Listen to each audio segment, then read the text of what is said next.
Hindi ko alam kung para kanino to, but God said, I have heard your prayer, I have seen your tears. Isaiah chapter 38 verse 5. Ang context po nito, si King Hezekiah po ay nagkaroon ng malubhang karamdaman at tinaningan na. So, mababasa po natin sa verse 1. Nang panahong iyon, nagkasakit ng malubha si Hezekiah o si Hezekias at nasa bingit na ng kamatayan. Kaya siya'y dinalaw ni Isaiah na anak ni Amos.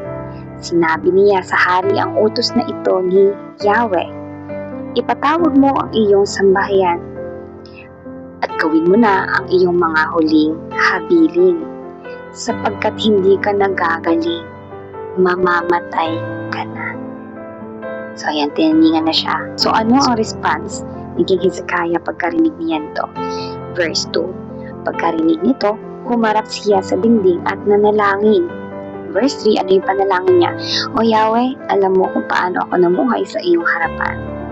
Naglingkod ako sa iyo ng tapat. At ang ginawa ko'y pawang nakalulugod sa iyong paningin. Pagkatapos nanangis siya ng malakas. So ano po yung response ng Lord sa prayer ni King Hezekiah? Verse 4, muling nagsalita si Yahweh kay Isaias.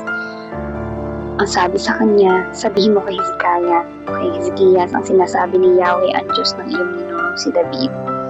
Nakita ko ang iyong pagluha at narinig ko ang iyong dalangin.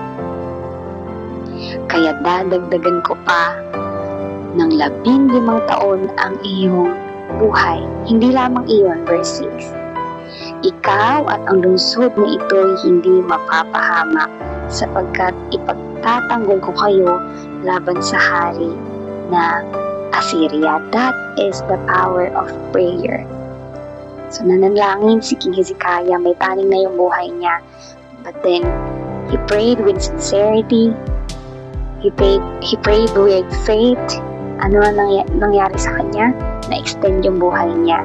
Na-extend ng 15 years. God is never blind to see our tears, to see our situation, our hardships, our trials. And also, God is never deaf to hear our prayers, our cries, our pleas to Him. So, hindi po siya bulag, hindi po siya bingi. So, He is very all-knowing, He is attentive. What do we need to do? So, kagaya po ni King Hezekiah, we need to believe in Him. We need to pray in Him. We need to walk according to His will. So, kung ano man yung pinagdadaanan mo ngayon, believe na makagkaayon sa kalooban ng Lord, and then pray with sincerity. That is the power of prayer. Ganon kadakila, kabuti, kamakapangyarihan ang ating Diyos. So start your day, start your week with prayer, with hope, with faith. God bless!